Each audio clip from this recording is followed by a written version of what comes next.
பொருட்டு படக்குழுவினருக்கு ஒரு பெரிய கைத்தட்டல் வந்து நம்ம கொடுத்துடலாம் அப்படின்னு நினைக்கிறேன். இந்த ஸ்பெஷலான டேல அவங்களுக்கு நம்மளுடைய என்கரேஜ்மெண்ட் வந்து கொடுத்துடலாம். வாழ்த்துக்கள். வருகை வந்திருக்கும் அனைத்து பத்திரிகையாளர்களுக்கும் ஊடக நண்பர்களுக்கும் இங்கே மேடையில் அமர்ந்திருக்கும் மிகப்பெரிய ஆளுமைகளான அனைவருக்கும் என்னுடைய பணிவான நன்றியை தெரிவித்துக் கொள்கிறேன். இந்த படம் ரொம்ப சிறப்பாக வந்திருக்கு. இந்த படத்தில் 2 சாங்கு பேக்ரவுண்ட் ஸ்கோர் எல்லாம் பண்ணியிருக்கோம். படத்தை வந்து மக்கள்கிட்ட அழகாக எடுத்துகிட்டு போய் காட்டுறது வந்து ஊடகத்துறை தான்.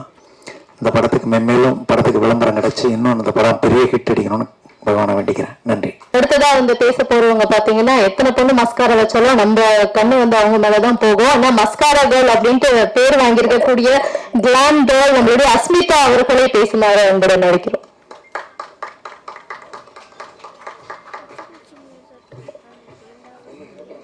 ஹாய், எல்லாருக்குமே வணக்கம்.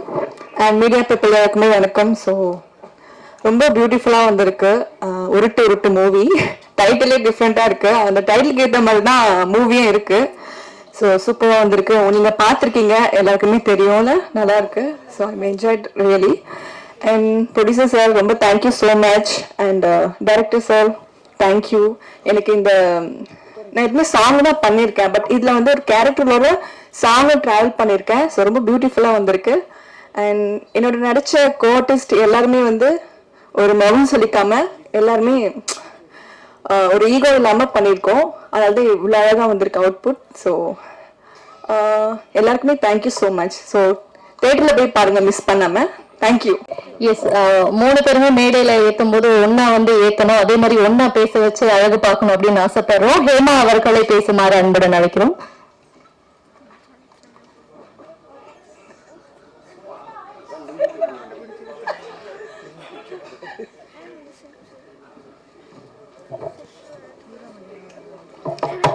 எல்லாருக்கும் வணக்கம். ரொம்ப சந்தோஷமா இருக்கு. இன்னைக்கு உருட்டு உருட்டு மூவியோடைய ஆடியோ லான்ச்ல இருக்கோம். அண்ட் ரொம்ப ரொம்ப தேங்க்யூ சொல்லணும் first and producer and director Bhaskar sir and producer சாருக்கு தான் தேங்க்யூ சொல்லணும். அஸ்மிதா சொன்ன மாதிரி கேர்ள்ஸ்க்கு வந்துட்டு ஈகோ இருக்கும். எல்லாருமே சொல்லுவாங்க பொண்ணுங்க வந்து செட் ஆக மாட்டாங்க அப்படின்னு சொல்லுவாங்க நார்மலா.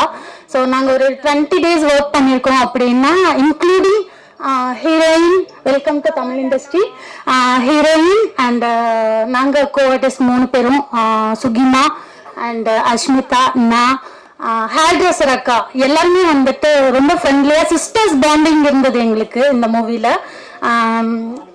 ரித்து வந்து ஹீரோயினா இருந்தாலும் எங்க கூட வந்துட்டு நல்ல ஒரு ஃப்ரெண்ட்ஷிப்பாக தான் மெயின்டைன் பண்ணாங்க.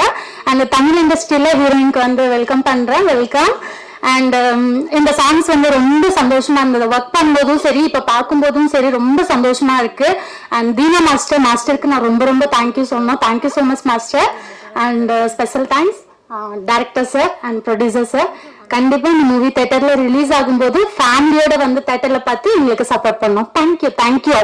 இந்த 3 அழகிகள்ல 2 பேர் பேசிட்டாங்க. அடுத்ததா சுகி வாங்க.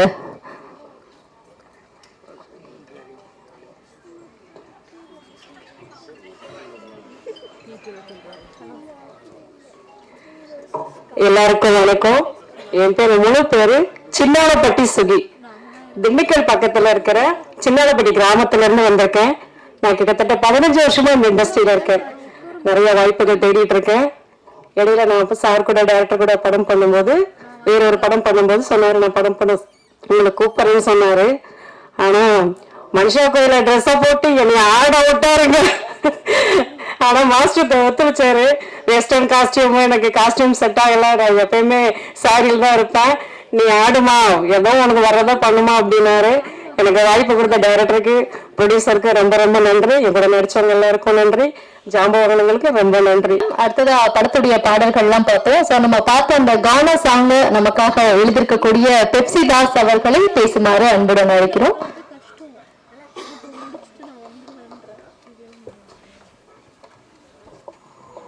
அவையில் அமர்ந்திருக்கும் அனைத்து பெரியவர்களுக்கும் வணக்கம். டைரக்டர் சார் வந்து என்னை பார்க்கும்போது கீக்கிற மாதிரி ஒரு சாங் எழுதணும்ப்பா அப்படின்னாரு.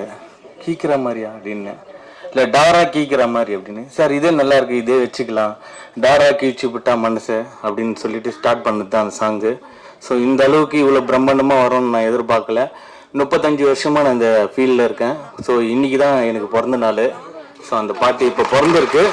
ஸோ இதன் மூலமா நீங்கள் எல்லாரும் எனக்கு வாய்ப்பு தரணும்னு கேட்டுக்கிறேன். பெரியவங்களுக்கும் வணக்கம், நன்றி. வாய்ப்பு கொடுத்த இயக்குனருக்கும் ப்ரொடியூசருக்கும் நன்றி. அடுத்ததா படத்துடைய கதாநாயகி, அவங்களுக்கு தமிழ் வந்து நேட்டிவ் லாங்குவேஜ் இல்லை, இருந்தாலும் இந்த மேடையில வந்து முக்கால்வாசி முடிஞ்ச அளவுக்கு தமிழ் பேசணும் அப்படின்ட்டு அவங்க ஆடியோ லான்ச் உள்ள வரதுக்கு முன்னாடி பெருசாலாம் எல்லாமே எழுதி வச்சு அதை பல முறை பிராக்டிஸ் பண்ணி தமிழ்ல பேசணும் அப்படின்ட்டு ரொம்ப ட்ரை பண்ணாங்க. ஸோ இந்த மேடைக்கு நம்ம இந்த ஆடியோ லான்ச் மேடைக்கு வந்து இவ்வளவு டெடிகேஷனா இருக்காங்கன்னா படம் முழுக்க எந்த அளவுக்கு டெடிகேஷனா ஒர்க் பண்ணிருப்பாங்க அப்படின்றது வந்து கண்டிப்பா கணிக்க முடியுது. ஸோ வாழ்த்துக்கள் உங்களுக்கு. நீங்க எந்த லாங்குவேஜ்ல பேசினாலும் தமிழ் இண்டஸ்ட்ரி நிச்சயமா உங்களை வந்து வரவேற்கும்னு சொல்லிட்டு ஒரு டோட்டு படத்துடைய கதாநாயகி ரித்விகா ஸ்ரேயா அவர்களை பேசுமாறு அழைக்கிறோம்.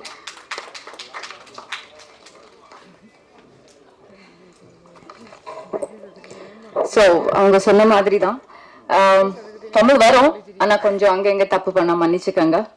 So to all the respected guest, family and friends அனைவருக்கும் நன்றி ஃபார் பீயிங் ஹியர். உங்கள் பிஸி ஸ்கெடியூல டைம் எடுத்து நீங்கள் இங்கே வந்திருக்கீங்க, அதே பெரிய விஷயம். ஸோ எல்லாருக்குமே நன்றி. And to all my especially my mum and dad இங்கே வந்திருக்காங்க all the way from Bangalore. எனக்காக என்ன பீங் மை ஃபர்ஸ்ட் மூவி, அவங்க இல்லாமல் நான் இங்கே நின்று பேசியிருக்க மாட்டேன், இவ்வளோ தூரம் வந்திருக்க மாட்டேன். So thank you so much. And கடவுளுக்கு ரொம்ப நன்றி சொல்ல விருப்பப்படுறேன். அண்ட் டைரக்டர்ஸ் அண்ட் ப்ரொடியூசர்ஸா என்னை நம்பி இந்த ஆப்பர்ச்சுனிட்டி கொடுத்ததுக்கு பெரிய ஒரு கனவு இங்கே நான் நின்று பேசுறேன்னா it's a very big thing for me. ஏன்னா பெங்களூர்ல இருந்து இருந்து ஐடி வேலை பண்ணி எங்கேயோ ஃபோன் வந்து ஹீரோயினா பண்றியம்மான்னு ஒரு கால் வந்துச்சு, வாழ்க்கையை மாத்துச்சு. இப்போ உங்க முன்னாடியே நிற்கிறேன். ஸோ உங்க சப்போர்ட் இல்லாமல் நான் எங்கேயும் போக போறது இல்லை. ஸோ இந்த கோ-ஆர்டிஸ்ட் அப்புறம் எல்லாரும் ரொம்ப சப்போர்ட்டிவாக இருந்தாங்க. And to all my technician, directors, associates, cameraman and Raju அக்கா especially, and Lakshman sir, then Dheena master, மொட்டை ராஜேந்திர சார், பிரகாஷ் மாஸ்டர், அனைவருக்குமே ரொம்ப நன்றி. என்ன ஆக்டிங் சொல்லி கொடுத்து கேமரா முன்னாடி நின்று என்னை அவ்வளோ அழகாக பண்ண வச்சு ஆக்டிங் சொல்லியிருக்கீங்க. ஸோ எல்லாருக்குமே தேங்க்யூ. மீடியா அண்ட் ப்ரெஸ், உங்கள் சப்போர்ட் ரொம்ப தேவை எனக்கு. ஸோ கீப் மீ ஆஸ் உங்க தமிழ் பொண்ணு. ஏத்துக்கங்க, சப்போர்ட் பண்ணுங்க, மூவி பாருங்க. எவ்வளவு சந்தோஷமா நம்ம இந்த மூவி பண்ணுவோம், அவ்வளவு சந்தோஷம் நீங்க பார்க்கும்போது கிடைக்குதுன்னு நான் நம்புறேன். ஸோ பாருங்க, எனக்கு சப்போர்ட் பண்ணுங்க. And thank you so much. So அடுத்ததா பேச போறவர் பார்த்தோன்னா நம்ம இண்டஸ்ட்ரியில இருந்த ஒன் ஆஃப் த சூப்பரான ஒரு காமெடி நடிகர் அப்படின்னா திரு விவேக் அவர்கள் தான். விவேக் அவர்களோடு இணைந்து பல படங்கள்ல பணிபுரிந்த திரு நடேசன் அவர்களை பேசுமாறு அன்புடன் அழைக்கிறோம்.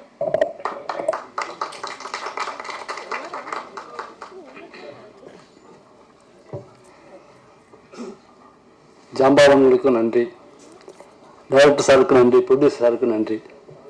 ஏன்னா இவங்களோட சரிசமமாக அமர வைத்த டைரக்டர் பாஸ்கர் சாருக்கு மீண்டும் ஒரு நன்றி.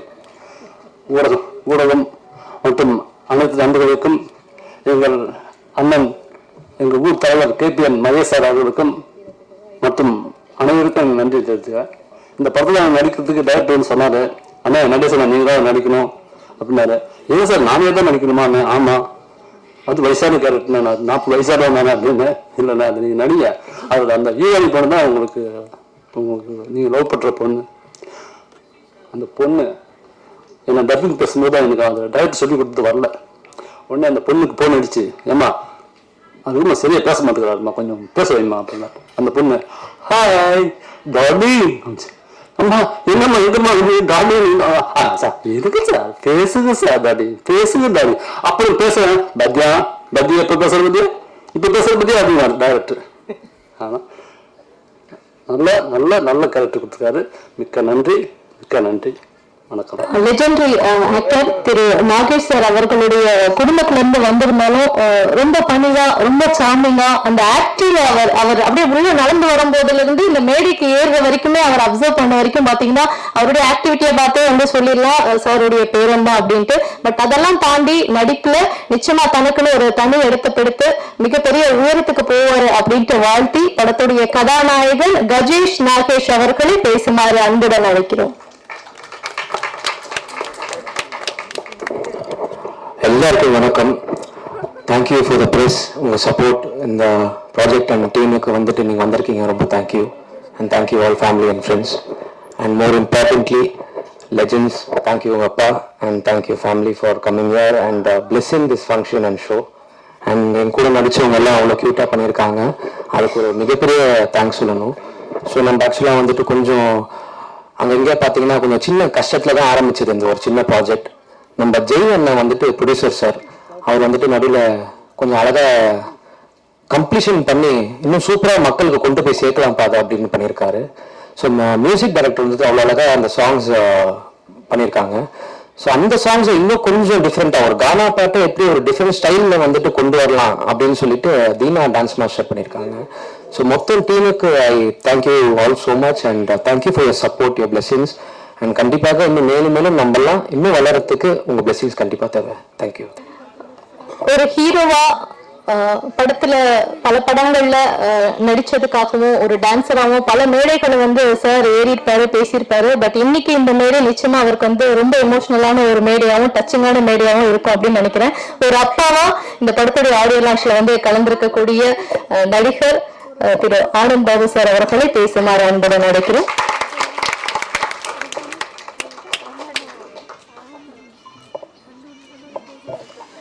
எல்லாருக்கும் வணக்கம். முதல்ல தயவு செஞ்சு எல்லாரும் என்னை மன்னிச்சிருங்க. உங்களெல்லாம் இன்னைக்கு வந்து ஒரு பெரிய என்னுடைய திரையுலக குருவை பார்த்துட்டு வரதுல கொஞ்சம் லேட் ஆயிடுச்சு. அதனால முக்கியமா எனக்கு நீங்க எல்லாரும் பெரியவங்க தான், இல்லைன்னு சொல்ல, பெரிய தலைவங்க 3 பேர் இந்த விழாவை வந்து அலங்கரிச்சிருக்காங்கன்னா அது வந்து வேற யாரும் இல்லை, திரு விக்ரமன் சார் அவர்கள், திரு கஸ்தூரி ராஜா சார் அவர்கள், திரு ஆர்பி உதயா சார் அவர்கள். இதோட ஒரு பெரிய பிளஸிங் என் பிள்ளைக்கு கிடைக்கணுங்கிறது எனக்கு வந்து நினைச்சு பார்க்க முடியாத ஒரு விஷயம்.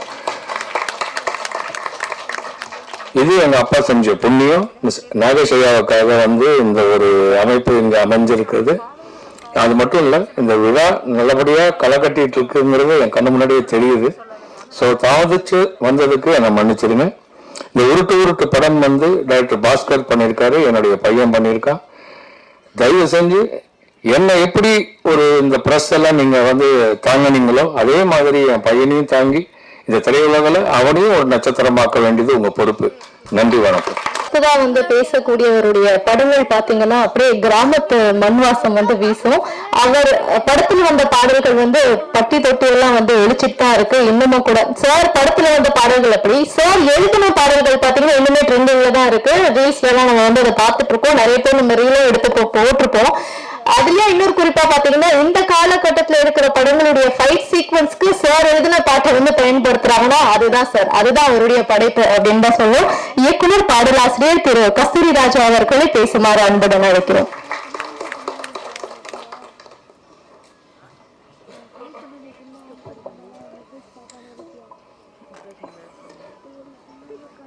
மீடியா நண்பர்களுக்கு வணக்கம், பத்திரிகை நண்பர்களுக்கு வணக்கம். எங்களை வாழ வைத்துக் கொண்டிருக்கும் கடவுள்களாகிய உங்களுக்கு மறுபடியும் நான் கேட்டுக்கிறது என்னன்னா, அடிக்கடி என்னென்ன சந்திக்கிறோம், எத்தனை தடவை பார்த்தாலும் சலிக்க மாட்டேங்குது. இந்த படத்தை பத்தி ஏதாவது எழுதுங்க, தப்போ ரைட்டோ. எங்களை மாதிரி யாராவது வந்து சொன்னா ஏதாவது எழுதுவீங்க அப்படின்னு தான் இந்த மாதிரி ஃபங்க்ஷனுக்கு வர்றோம். இந்த ஃபங்க்ஷனுக்கு நான் வந்ததுக்கு பல காரணங்கள் இருக்கு. அதுல முதல் காரணம், அவர் இங்க வரல நினைக்கிறேன், வஜ்ரவேலு நம்ம இயக்குனர் பாஸ்கருடைய சித்தப்பா. ஒரு காலத்துல எனக்கு அவர் கார்டியனா இருந்தவர். இந்த நாட்டுப்புற பாட்டு ஒத்தருவா தயார், இன்னைக்கு கூட இந்த அம்மா சொன்னாங்களே அந்த பாட்டு, அந்த படம் முடிக்கிறதுக்கு ஃபினான்சியல் ஹெல்ப் பண்ணார். அவர் பண்ணல, ஒரு இடத்துல வாங்கி கொடுத்தார். அன்னைக்கு அது ரொம்ப பெரிய, இன்னைக்கு வருவாரு, அவருக்கு மேடையில் ஒரு துண்டு போட்டுடலாம் அப்படின்னு நினைச்சேன், அவர் வரல. அடுத்தது இந்த பாஸ்கர், எங்க பாஸ்கர் வா, இவரை வந்து வெறும் பாஸ்கரா எனக்கு தெரியும், கேமரா உதவியாளர் பாஸ்கரா எனக்கு தெரியும், துணை இயக்குனர் பாஸ்கரா எனக்கு தெரியும், இப்போ இயக்குனர் பாஸ்கரா எனக்கு தோளோட தோல் வந்து பக்கத்துல நிக்கிறாரு. இனி அடுத்து நம்மளோட உயரமா நிற்பாரு, அப்ப நம்ம எப்படி பார்க்கலாம். அவருக்காகவும் நான் வந்த என்ன கிட்டத்தட்ட ரொம்ப ஜூனியர்ல இருந்து நான் அவரை பார்க்கிறேன். அவரை கூப்பிட்டது ஒரு பெரிய ரீசன் நான் வந்ததுக்கு. இதுக்கப்புறம் முக்கியமா தமிழ் திரையுலகின் தாரக மந்திரம், என்றைக்கும் அழிக்க முடியாத நிரந்தரமான பெயர் நாகேஷ்.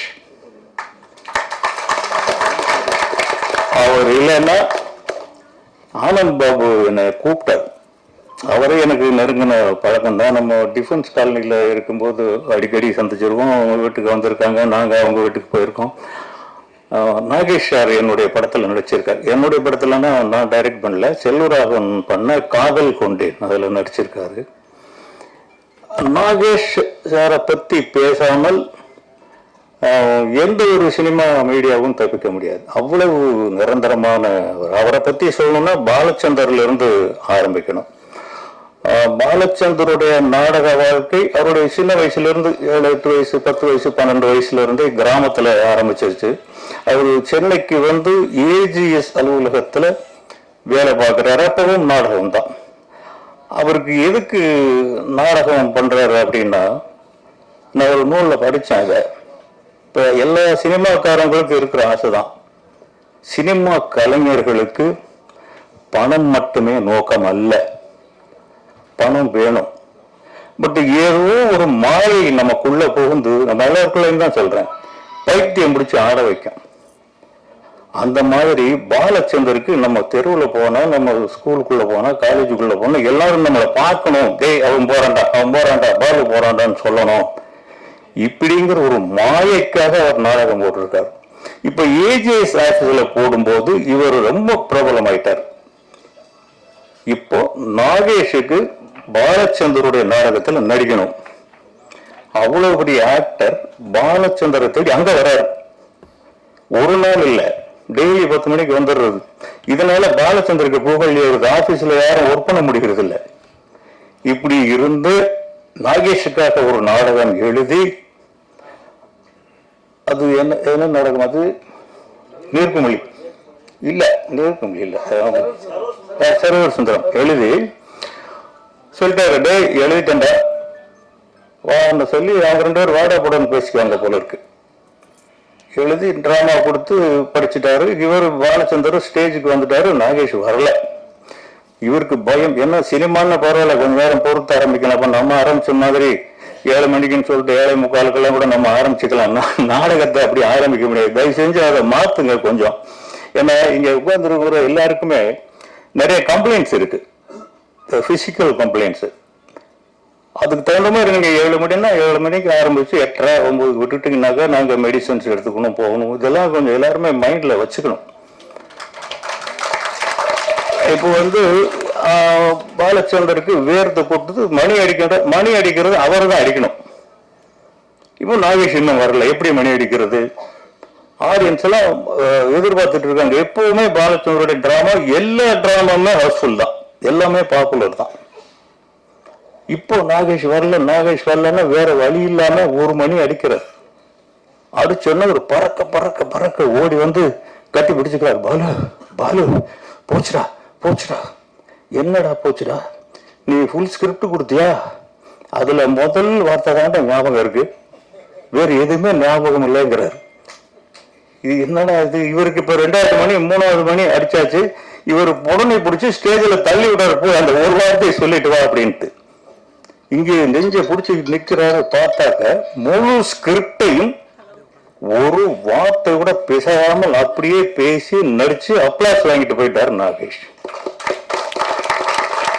அவர் தான் நாகேஷ். இன்னைக்கு வரைக்கும் ஒரு நாளில் ஒரு 10 முறையாவது பாலச்சந்தர் சொன்னது நாகேஷோட பேரை தான். கமலஹாசனோட அதிகமா ஒப்பிட்டு பேசுவார். அதை நான் பல இடங்கள்ல பார்த்திருக்கேன். இவர் மாதிரி நடிக்க முடியுமாடா இப்படின்னு கமல் கிட்ட கேட்பாரு. அவர் அவ்வளவு பெரிய ஜீனியஸ். அந்த உடம்பு வச்சுக்கிட்டு எவ்வளவு பெரிய சாதனைகள். எடுத்த படங்கள் பாருங்க. நீர்க்குமிழி முதல் படம் யாராவது எடுப்பானா? அதை நாடகமா எடுத்து சக்சஸ் பண்ணி, அதை படமா எடுத்து சக்சஸ் பண்ணி, அந்த நாகேஷுடைய பேரன், அந்த நாகேஷ் என் படத்துல ஒரு 4 நாள் நடிச்சிருப்பாரு, 4-5 நாள் என்னமோ நடிச்சிருப்பாரு. அந்த நன்றியை தீர்க்கிறதுக்கு ஒரு இடம் கிடைச்சது. இது அதுக்கு தான் இந்த இடத்துக்கு வந்தேன் நான். அவர் பேரனை நம்ம ஆசீர்வதிக்கணும். தம்பி, நீங்க எல்லா நடிகர்களும் எஸ்கேப் ஆகிற மாதிரி நீங்க ஆக முடியாது. வாட்ச் பண்ணுவாங்க அவங்கள. இப்போ தனுஷ்க்கு அந்த எக்ஸ்பெக்டேஷன் இருந்ததில்லை.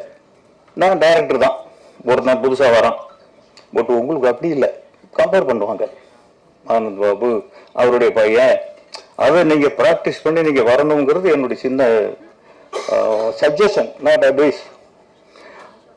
அது ரெண்டாவது ஆனந்த் பாபுவோடைய விடாமுயற்சி. நான் கொஞ்சம் அதிக நேரம் எடுத்துக்கிறேன்னு நினைக்கிறேன். எல்லாரும் சீக்கிரம் பேசுங்க சீக்கிரம் பேசுங்கன்னு சொன்னாங்க. ஆனந்த் பாபுடைய சிச்சுவேஷனும் நான் கண் முன்னாடி பார்த்துருக்கிறேன்.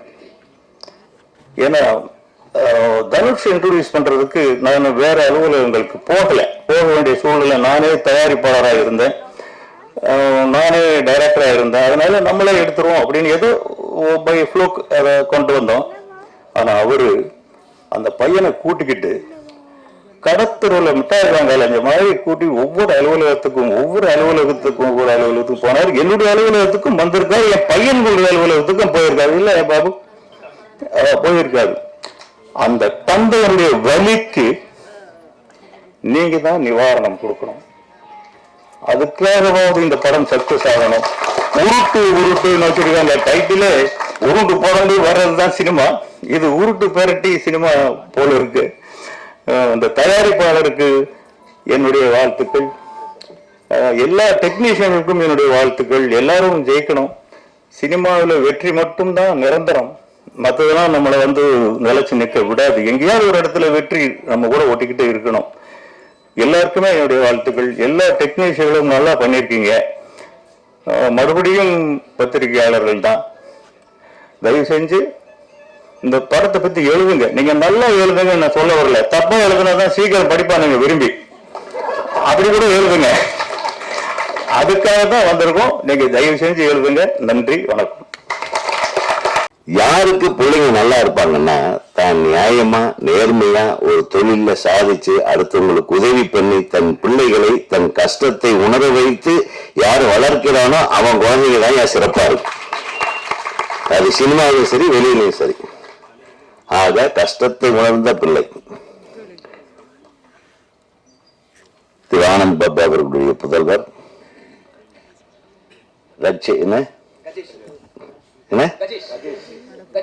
கஜேஷ். நிச்சயமா நீ சக்சஸ் ஆக, அதெல்லாம் எந்த விதத்தில். ஏன்னா அவங்ககிட்ட இருக்கிற பணிவு, அதாவது எப்படின்னா குழந்தைங்களுக்கு வளரும் போது பணி வேணும், வளர்ந்த கடைசியிலும் வேணும். நிறைய பேர் அந்த வளர்ந்த கடைசியில் விட்டுருவாங்க. வளர்ந்த கடைசியில அவங்கள தேட வேண்டியது ஒரு வணக்கம் போடுறதுக்கு. அந்த மாதிரி ஆகிடாம யதார்த்தமா இரு. எல்லாரிடமும் இப்போது எப்படி அன்போடு நேசித்து எல்லார்கிட்டையும் அண்ணன் ஐயா நிக்கிறியா அதே மாதிரி இரு. அதுதான் ரஜினிகாந்த் அவர்களின் வெற்றி காரணம். ரஜினிகாந்த் அவருக்கு நான் சொல்றேன், ரஜினி சார் இன்னைக்கு அவருக்கு மேல ஒரு மரியாதை என்னன்னா, தனக்கு முதல்ல படம் பண்ணாரு, தன்னை ஹீரோவா ஒரு படத்துல போட்டாரு, ஒரு நெகட்டிவ் ஹீரோ. அந்த பெரியவர் கஷ்டப்படுறாருன்னு சொல்லி அவரை கூப்பிட்டு ஒரு வீடு வாங்கி கொடுத்தாரு. அதுதான் திரு கலைஞானம் அவர்களுக்கு. ஸோ அதுதான் சொல்றேன், கடைசி வரையிலும் நமக்கு உதவி செய்தவர்களையோ நம்மை நேசித்தவர்களையோ நம்ம பெரிய அளவுக்கு நம்ம பண்ணலன்னாலும் பரவாயில்ல, அவங்களை அப்படியே கஷ்டத்தில் இருந்து அப்படியே ஒரு கை கொடுத்து அப்படி தூக்கி விட்டு போயிட்டே இருக்கலாம். இன்னைக்கு அந்த மாதிரி இருந்தா இந்த சினிமா எங்கேயோ இருக்கும். நிறைய வளர்த்து விட்டவங்களை பேரை சொன்னாலே அடையாளம் தெரியாதுன்றாங்க. இன்னைக்கு வர்ற சில பேர் பேரை சொன்னாங்க, அப்படியா அவரை இப்படி போயிடுறாங்க. உண்மையா உதவி பண்ணவங்களை எவ்வளவு எளிதாக மறக்க முடியுமோ அப்படி மறக்கக்கூடிய இந்த காலகட்டத்தில் எல்லாம் வந்தோடனே தயாரிப்பாளருக்கு ஒரு நன்றி, அருமையான நன்றி. நடிக்கத்தான் வந்தாரு, இந்த படத்தை பார்த்தாரு, நாங்கள் எல்லாம் கஷ்டப்படுறத பார்த்தாரு, கண்டென்ட் நல்லா இருக்கே, நானே காசை போடுறேன்னாரு. அவருக்கு மிகப்பெரிய கைத்தட்டல். ஏன்னா இந்த மாதிரி சினிமாக்காரனுக்கு தான் அந்த மனசு வரும். நீங்க சுத்தமா சினிமாவை நேசிக்கிற ஆளுக்கு மட்டும்தான் அந்த உணர்வு வந்திருக்கு. ஆக உங்கள் திரைப்படம் நிச்சயமாக வெற்றி அடைய எனது வாழ்த்துக்கள். அப்புறம் சொல்ல போனா இந்த படத்துல ரொம்ப கொடுத்து வச்ச ஆளு மொட்டை ராஜேந்திரன் தான். அந்த 3 பொண்டாட்டி முனுசாமி கொடுத்து வச்சுவேன். அவன் கிடைக்காம போயிட்டான். வந்த உடனே நான் என்ன காஃபி சாப்பிடுவாங்க, டீ சாப்பிடுவாங்க. இல்லப்பா நான் நண்பர் ஒருத்தர்கிட்ட பேசிட்டு வந்தேன். உள்ள வாங்க சார், உள்ள வாங்க சார். என்னடா இவ்வளவு கம்பல் பண்ணி கூப்பிடுறாங்கன்னா போனா இப்ப முனுசாமியோட மனைவிகள் 3 பேர் உள்ள உட்கார்ந்துட்டு இருந்தாங்க. நல்ல வேலை நான் லேட்டா போனேன். நான் போறதுக்கு முன்னாடியே விக்ரமன் சார் இவங்க எல்லாம் உட்கார்ந்துட்டு இருந்தாங்க. ஸோ அவங்க சந்தோஷத்தை கெடுக்காம நான் கொஞ்சம் லேட்டா தான் ஜாயின் பண்ணேன். இப்ப வரையிலும் கஸ்தூராஜா அமைதியா உட்கார்ந்து இருக்காருன்னா அது காரணம் அதுதான். ஆனா உண்மையிலுமே டைரக்டர் எங்க நீங்க வாப்பா, பெரிய உருட்டு உருட்டுன்னு அந்த ஆளை போட்டு பாவம் வாழ்க்கையில நடிகனா வந்ததனுடைய முழு இதையும் அனுபவிச்ச ஒரே பாட்டாதான். எல்லா நடிகனுக்கும் இது கிடைக்குமா சொல்லுங்க? நான் கூட இப்போ கொஞ்சம் நடிக்க ஆரம்பிச்சிருக்கேன். மனசுல வச்சுக்கங்க. இதெல்லாம் பார்க்கும்போது இந்த உலகங்கள் நம்மளுக்கு கிடைக்காம போயிடுச்சே, இந்த ஒரு விவரம் எல்லாம் நமக்கு இல்லாம போயிடுச்சுன்ற அளவுக்கு மிகச் சிறப்பா இருந்தது. அதுவும் ஆமா தீனா மாஸ்டர் அவனா அடப்பாவி, அவனும் உருட்டி இருக்கானா? சரி, தீனாவோட உருட்டலோட அது நல்ல உருட்டிருந்தீங்க. நல்ல நல்ல டைட்டில்லையா உருட்டுன்றது. அப்கோர்ஸ் இதுல எல்லா கேரக்டரும் அந்த ஒரு காட்சியில் நடிச்சாலும் தம்பி ரொம்ப பிரமாதமா அந்த ரியாக்ஷன் கொடுக்குறாரு பாருங்க. எத்தனை பேர் நம்ம எல்லாம் நிறைய பேர் அந்த ரியாக்ஷன் கொடுக்கணும் தெரியாது வெளியே. நான் ஒரு தெரியுற மாதிரி கொடுத்துருக்காரு. நன்றி. பாடலாசிரியர் தம்பி பெப்சி தாஸ் நல்ல அந்த உருட்டுற பாட்டு நீதான் இருந்தீங்க. அந்த 3 பேர் சாங்கு அது நீங்க எந்த பாட்டு இருந்தீங்க? அப்பா நீ அவ்வளவு பெரிய உருட்டிட்டு இங்க ஒன்னும் தெரியாத மாதிரியே நீ நான் முதல் தடவை வந்திருக்கேன் பார்த்து பிடிச்சிருந்தா வாய்ப்பு கொடுங்கன்ட்டு போய் உட்காந்துட்டே. நீ பிடிச்சிருந்தது அண்ணாவா? இன்னைக்கு அந்த பாட்டுனாலதான் எல்லாரும் இப்படி நிமிந்து உட்கார்ந்துருக்கோம். போகும்போது இன்னொரு தடவை போட்டா நல்லா இருக்கும்ன்ற மாதிரி எல்லாரும் ஃபீல் பண்றாங்க. அதை நான் சொல்லிடுறேன். ஆக இந்த படத்தை திருப்பி திருப்பி பார்க்கக்கூடிய அளவுக்கான பாடல்கள் இதுல இருக்கிறதாக நான் நினைக்கிறேன். நம்ம ஹீரோயின் பாப்பா கன்னட குயில், அப்படியே தமிழ்ல அழகா பேசினாங்க. அதனால கன்னட தமிழ் குயில். ஓகே வேற கன்னட தமிழ் குயில் அப்படியே அழகா பேசிட்டீங்க. கர்நாடகாவில இருந்து வந்தாலும் ரொம்ப நல்லா பேசுனீங்க, நல்லா இருந்தது. இசையமைப்பாளர் பூந்து விளையாட்டு இருக்கான். நீயும் உருட்டி இருக்க, இருக்கிற ட்ரம்மு அது இது எல்லாத்தையும் ஒன்னா சேர்த்து உருட்டி மிரட்டி இருக்கீங்க. ரொம்ப நல்லா இருந்தது. சிறப்பான ஒரு நிகழ்வு இது. இந்த திரைப்படம் நிச்சயமாக மிகப்பெரிய அளவுக்கு ஒரு வெற்றி படமாக ஆக்கக்கூடிய ஆட்கள் இவங்க கையில் அதை விட்டா இவங்க நல்லா இதை விட உருட்டிடுவாங்க. ஃபைனலா உருட்டு போறது என்னுடைய அன்பு சகோதரர்கள், ஊடக நண்பர்கள், எழுத்தாளர்கள், பத்திரிகையாளர்கள். ஏன்னா அவங்க கையில எப்படி தாயம் உழுதா, அந்த உருட்டுல என்ன உழுது என்றதை பொறுத்த தலையாட்டம் பாரு ஒருத்தன். சீக்கிரம் முடிச்சவ.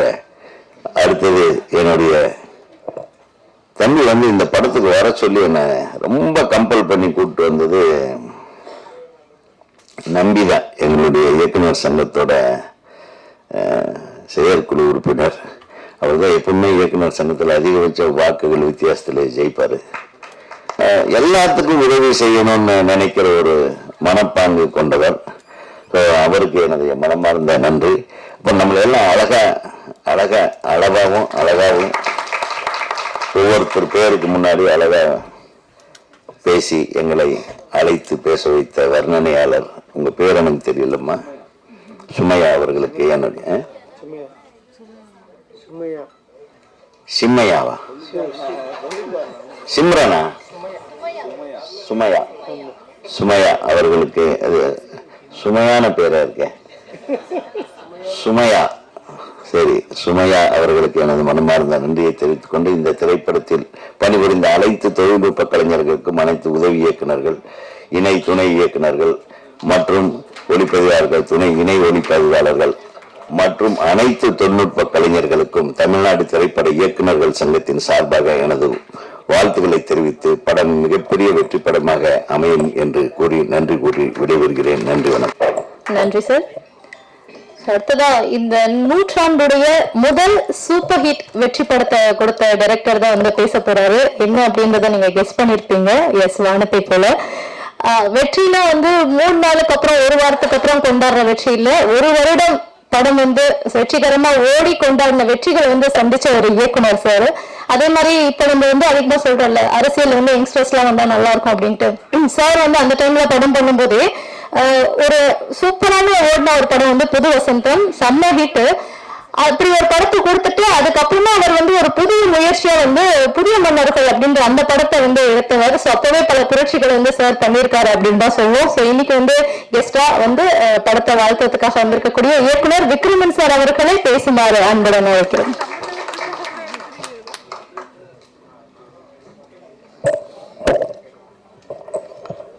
அனைவருக்கும் வணக்கம். நிறைய மகிழ்ச்சியான நினைவுகள் இருக்கு.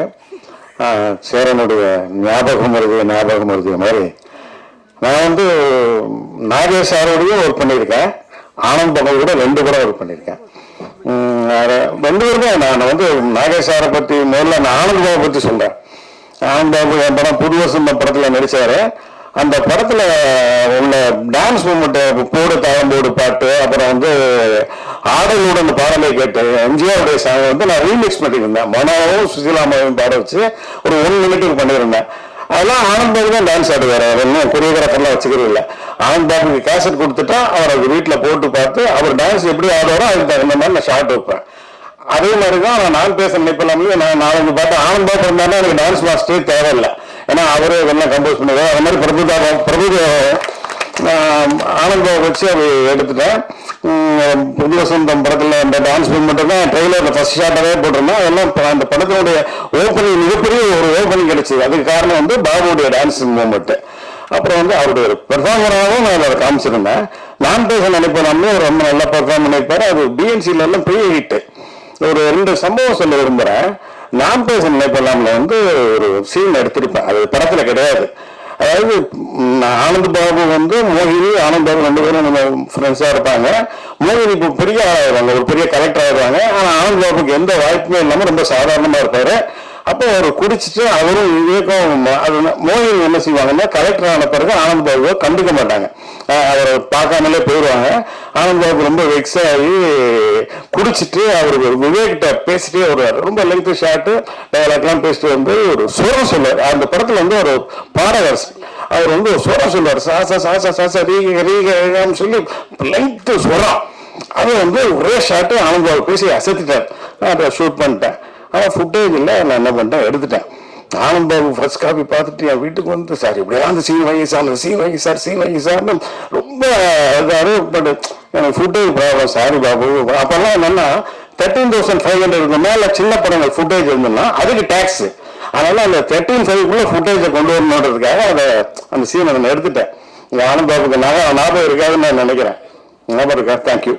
அப்புறம் வந்து இதே மாதிரி நாகேஷ் சாரை வச்சு நான் பூவான கதை பண்ணுறேன். நாகேஷ் சார் ஃபர்ஸ்ட் சீனே நான் வந்து ஒரு கேரிப்பாறை ஒரு இடத்துல ஒரு சீன் நாகேஷ் சாரும் நம்பியார் சாரும் விஜயை வந்து சேர்த்து வைக்கிற மாதிரி அந்த சீன் எடுத்தேன். அதில் நாகேஷ் சாருடைய ஃபர்ஸ்ட் டைலாக்ல நான் ரொம்ப ஒரு அசத்திட்டார். அந்த டைலாக் என்னன்னா, மற்ற விஜய் வந்து 2 பேரும் நாகேஷ் வண்டியில் வந்து ஸ்கூட்டரில் பெட்ரோல் இருக்கும், பட் ஒரு வண்டி ஸ்டார்ட் ஆக ரிப்பேராக இருக்கும். அவர் நம்பியார் சார் காரில் வந்து பெட்ரோல் இருக்காது. அப்போ நீங்கள் நாகேஷ் சார்ட்ட வந்து விஜய் சொல்லுவார், நீங்கள் வந்து நம்பியார் சாரையும் கூப்பிட்டு போங்க அப்படிங்கிற 2 பேரும் எனிமீஸ் இதெல்லாம் உங்களுக்கு தெரிஞ்சிருக்கும். அப்போ விஜய் சொல்லுவார். விஜய் சொன்னோன்னா நாகேஷ் தாத்தா அந்த தாத்தாவையும் நீங்கள் கூப்பிட்டு போனீங்கன்னா நல்லது அப்படின்ற மாதிரி விஜய் சொல்லுவார். அப்போ நாகேஷ் சார் சொல்லுவார், மற்றவங்க கஷ்டப்படுறது என்னங்க எனக்கு தாங்க முடியாதுன்றது உனக்கு தெரியும், அவனுக்கு தெரியாத அப்படின்னு ஒரு சின்ன பஞ்சு விட்டு ஒரு கேப் போனேன். நான் ரொம்ப என்ஜாய் பண்ணேன். அப்புறம் அவர் வச்சு ஒரு சீனை எடுத்தேன். அதுவும் ஃபுட்டேஜ் கிடையாது, தூக்கிட்டேன். அதாவது என்னன்னா, அவர் வந்து விஜய்க்கு பர்த்டே, அந்த பர்த்டேக்கு வந்து அவர் வீட்டுக்குள்ள மிட் நைட்ல வந்து சுகுமாரிமா வீட்டுக்குள்ள இருப்பாங்க. இவர் ஒரு நாயை துரத்துற மாதிரி வீட்டுக்குள்ள வருவாரு. வீட்டுக்குள்ள வந்தாலும் சுகுமாரிமா பயந்து பின்பக்கமாக போயிடுவாங்க. அப்போ நாகேஷ் சார் வந்து உள்ள வேற அப்புறம் வீட்டுக்குள்ளே கூப்பிடுவார். வீட்டுக்குள்ளே கூப்பிட்டு கொஞ்சம் நல்ல சீன், ஒரு இன்ட்ரெஸ்டிங்கான சீன். அந்த சீன் படத்தில் கிடையாது. ஒரு லெவல் வரைக்கும் இருக்கும். வீட்டுக்குள்ளே வர்ற வரைக்கும் நாகேஷ் சார் விஷ் பண்ணுற வரைக்கும் இருக்கும். அதுக்கப்புறம் இருக்காது. அப்புறம் அன்னைக்கு நைட்டு அந்த ஷூட்டிங்லாம் முடிச்சிட்டோம். நான் வந்து அந்த சீன் 2 ஷாட் 2 டேக் எடுத்தேன். அப்புறம் ரூமுக்கு வந்துட்டேன். நானும் நாகேஷ் சாரும் எதிர ஒரு ரூம் நாகர்கோயிலில் கிட்டத்தட்ட ஒரு நைட்டு ஒரு 1 மணி இருக்கும். ஏன்னா நாங்கள் ரொம்ப லாங் டிஸ்டன்ஸ்லேருந்து நாகர்கோயிலுக்கு வரணும். அது வந்து நைட்டில் நான் குளிச்சுட்டு அப்போ எனக்கு சாப்பாடு இருக்கு, சாப்பிட்டுட்டு நைட்டில் லேட் நைட் சாப்பிட்றேன்னு சரக்கு அடிச்சுட்டு சாப்பிடணும்னு நினச்சிடாதுங்க. நான் அந்த மாதிரி கிடையாது. நான் சாப்பிட்டுட்டு இருக்கேன். அப்போ கதவு கட்டுறாங்க. யாருன்னு பார்த்தா நாகேஷ் சார் குளிச்சுட்டு வெறும் டவலை மட்டும் போத்திட்டு வர்றாரு. வந்தோடனே என்ன சார் இந்த நேரத்தில் அப்படின்னு கேட்டேன்.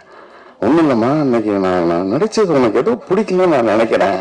நீங்கள் நடிச்சு 4 டேக் வாங்கினேன், அது எப்படியாவது நாளைக்கு ரீஷூட் பண்ணிடுறேன், எனக்குமே அது அவ்வளோ ஹாப்பியாக இல்லை அப்படின்னா. இல்லை சார், நீங்கள் எக்ஸலண்ட்டாக பெர்ஃபார்ம் பண்ணீங்க சார், எனக்கு ரொம்ப பிடிச்சிருந்து சார், நான் பெர்ஃபெக்ஷன் நீங்கள் பெட்டராக வரணுன்றதுக்காக எடுத்தேன், அது ஒன்றும் இல்லை சார், நல்லா இருக்கு, நல்லா நடிச்சிருக்கீங்க சார், அது நாளைக்கு ரீடேக்லாம் பண்ண வேண்டாம் சார் அப்படின்னு சொன்னேன். இல்லைம்மா எப்படியாவது நாளைக்கு எடுத்துறேன்னாரு. நான் எடுக்கல. அப்புறம் டப்பிங்கில் பார்த்துட்டு நிறைய மார்க்கு கரெக்டாக இருக்குது அப்படின்னு சொல்லிட்டாரு. ஆனால் அதுவும் ஃபுட்டேஜில் போயிடுச்சு, அந்த போர்ஷன் இல்லை. அந்த எதுக்காக சொல்ல வரேன்னா, ஆனந்தம் நாகேஷ் சார் அந்த பெர்ஃபெக்ஷன், அந்த அவ்வளோ பெரிய சாதனையாளர், நம்ம நல்லா நடிக்கலையோ, டைரக்டர் சாட்டிஸ்ஃபை பண்ணலையோ அப்படின்ற மாதிரி அதை மறுபடியும் நம்ம பண்ணிடணும், எப்படியாவது பண்ணிடணும், டைரக்டர் ஒரு சாட்டிஸ்ஃபை பண்ணிடணுன்ற மாதிரி அவருக்கு இருக்கிற மாதிரி ஆனந்தாவு நான் நல்லா நடிச்சிருக்கேன், நல்ல சீனு, அந்த சீன் ஃபுட்டேஜில் பேரக்கூடாது அப்படின்ற மாதிரி அவருக்கும் அதே ஒரு பரிவேற்பு இருந்தது. என்ன எழுதி சொல்கிறேன்னா, கஜேஷ் நீ மற்றவங்கள்ட்ட வந்து கற்றுக்க வேண்டாம், நீங்க வந்து இப்ப எங்களுக்கு நான்லாம் வந்து சினிமா பரம்பரையிலேருந்து வரல, ஆனா நீ வந்து உனக்கு அவங்க தாத்தா அவங்க அப்பா இவங்கள்ட்ட இருந்து நீ நிறைய கத்துக்கலாம்.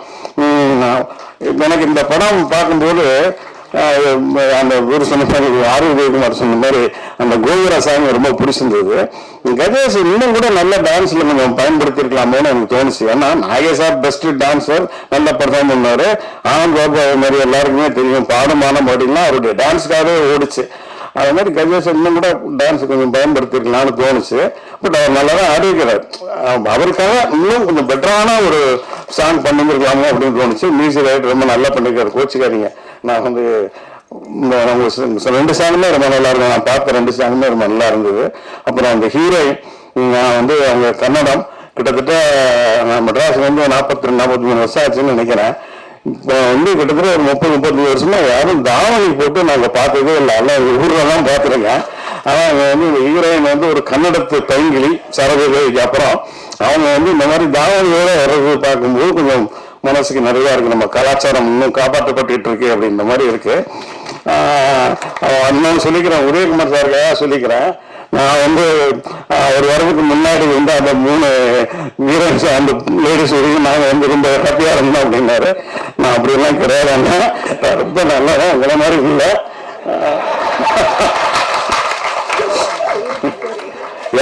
இது வரைக்கும் நான் கிட்டத்தட்ட 16 படம் எடுத்திருக்கேன். எந்த ஹீரோயினாவது என்னை பற்றி சுத்தமாக சொல்லியிருப்பாங்களா? இங்கே நிறைய பத்திரிகையாளர்கள் எல்லாம் இருக்கீங்க. என் காலத்தில் என்னை பார்த்த மல்லேஷன் சார் இருக்காரு, நண்பர் தேவராஜ் இருக்காரு, தேவராஜ் போயிட்டான்னு நினைக்கிறேன், ஜெயச்சந்திரன் இருக்காரு, மோகனசுந்தரம் இருக்காரு, எல்லாருக்கும் என்னை பற்றி தெரியும். அப்புறம் சரவணன் இருக்காரு, எல்லாருக்கும் என்னை பற்றி தெரியும். சத்யா இருக்காரு. அதனால அதான் அந்த மாதிரிலாம் இல்லை. அப்புறம் இன்னொன்று, பெரிய செல்வந்தர் குடும்பத்துல இருந்து வந்தாரா அப்படின்னு சொன்னீங்க. நான் எதுவும் சொல்லிக்க விரும்புறேன். அப்கோர்ஸ் எங்க அப்பா ஒரு வசதியானவர் தான். ஆனா நான் சினிமாவுக்கு வந்து நான் பட்ட கஷ்டம் இல்லையா, எந்த டைரக்டரும் பட்டுக்க மாட்டாங்க. எல்லாரும் அசிஸ்டன்ட் டைரக்டரா இருக்கும்போது பள்ளிக்கிடம் இருப்பாங்க. நான் பல பேட்டிகளை சொல்லியிருக்கேன்.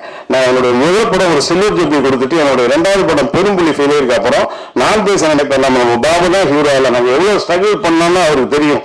நாங்கள் வந்து அதில் ஃபிலிமே இருக்காது, 100 அடி 50 அடி பிட்டு ஃபிலிம் எல்லாம் வச்சு நாங்கள் அதை ஷூட் பண்ணி 2 வருஷம் போராடி தான் அந்த படம் ரிலீஸ் ஆச்சு. அந்த படம் பண்ணும்பொழுது பாதியில் படம் நிற்கும். அப்போ நான் எத்தனை நாள் நான் பட்னி கிடந்திருப்பானு என் கூட பாவா லட்சுமணன் சொல்லி இப்போ சினிமாலெல்லாம் காமெடியாக நடிச்சிட்டு இருக்கான், அவன்கிட்ட கேளுங்க, அவன் சொல்லுவான். அப்படி இல்லை, நிறைய சினிமாவில் கஷ்டப்பட்டு போராடி தான் நான் டைரக்டர் ஆகினேன். அந்த வசதிகள் எதுவுமே நான் அனுபவிக்கல. இன்ஃபேக்ட் எங்கள் அப்பா இறந்த பிறகு இப்பதான் இந்த சொத்துக்கள்லாம் கொஞ்சம் வந்திருக்கு. நீங்க நினைக்கிற மாதிரி பெரிய கோடிசாமிலாம் நான் கிடையாது. ஒரு கிராமத்துல ஒருத்தர் பண்ணையாரா இருந்தாலும் அது என்ன, அந்த கிராமத்துல இருக்கிறவங்கள ஒரு 10 ஏக்கர் 20 ஏக்கர் சேர்ந்தா ஒரு பண்ணையார், அவ்வளவுதான். அந்த அளவு தான் நான் வசதியானவன். ரொம்ப எல்லாரும் சொல்ற அளவுக்குலாம் நான் ஒன்றும் சத்யராஜ் சார் மாதிரிலாம் ஜமீன் போகிற மாதிரிலாம் கிடையாது, ஓகேங்களா? அதனால அதையும் தெளிவுபடுத்தி விரும்புகிறேன். அப்புறம் உண்மையிலே உதயகுமார் சார் சொன்ன மாதிரி ஸ்ரீராஜ் சார் உண்மையிலேயே ஒரு புண்ணியம் செஞ்சிருக்காரு. அவர் வாழ்ற காலத்திலேயே ஒரு பையன் 2 பேரும் பெரிய தனுஷ் ஒரு பெரிய ஹீரோவா இன்னைக்கு சக்சஸ்ஃபுல்லா இருக்காரு. இந்தியா பூரம் பேசப்பட்ட ஒரு நடிகராக இருக்காரு. அதே மாதிரி செல்வராகவனும் மிகப்பெரிய டைரக்டராக இருக்காரு. நானும் ஒரு சின்ன நம்பிக்கையோட இருக்கேன். நம்ம பையன் நாம வாழ்ற காலத்திலேயே ஒரு பெரிய நடிகனா ஆயிரும்னு நான் நினைக்கிறேன். பார்க்கலாம், அது கடவுள் கையில் இருக்கு. கஜேஷ்க்கு என்னுடைய வாழ்த்துக்கள். பாபு ஆனந்த் இந்த படம் வந்து என்ன ஆனந்த் பாபு தான் கூப்பிட்டாரு, அப்புறம் கஜேஷ் என்னை கூப்பிட்டாரு. அவங்களுக்கு என்னுடைய நன்றி. நிச்சயமாக எப்படி ஹிந்தியில் வந்து ராஜ் கபூர் ஃபேமிலி, பிருத்திவிராஜ் கபூர், ராஜ் கபூர், அப்புறம் ரிஷி கபூர், ரந்தீர் கபூர், அப்புறம் ரன்வீர் கபூர் வரைக்கும் ஒரு 4 ஜென்ரேஷன். தெலுங்குல நாகேஸ்வர ராவ், நாகார்ஜுனா, நாக சைத்தன்யா, நடிகர் மல்லம் சிவாஜி கணேசன் சார், பிரபு சார், அப்புறம் விக்ரம் பிரபு, முத்துராமன் சார், கார்த்திக், கௌதம் கார்த்திக் வரைக்கும், அதே மாதிரி நாகேஷ் சார், ஆனந்த் பாபு சார், அப்புறம் கஜேஷ். இந்த வாரிசுகளும் ஜெயிக்கட்டும், வாழ்த்துக்கள். கஸ்தூராஜா சார் ரொம்ப கிளியராக சொன்னார். எங்களுக்கெல்லாம் எங்கள் பையன் ஹீரோ ஆகும்போது பெரிய எக்ஸ்பெக்டேஷன் இல்லைன்னு சொன்னார். ஏன்னா நாங்கள்லாம் டைரக்டர்ஸ் ஒன்றும் பெரிய எதிர்பார்ப்பு இருக்காது. ஆனால் உங்களுக்கு பெரிய பாரம்பரியம் இருக்கு. அவர் சொன்ன மாதிரி அவர் ரொம்ப அழகாக சொல்லியிருக்கிறாரு. அதெல்லாம் மைண்டில் வச்சுட்டு ஜாக்கிரதையாக படங்கள், நல்ல கதைகள் செலக்ட் பண்ணி பண்ணுங்க. வாழ்த்துக்கள், நன்றி, வணக்கம்.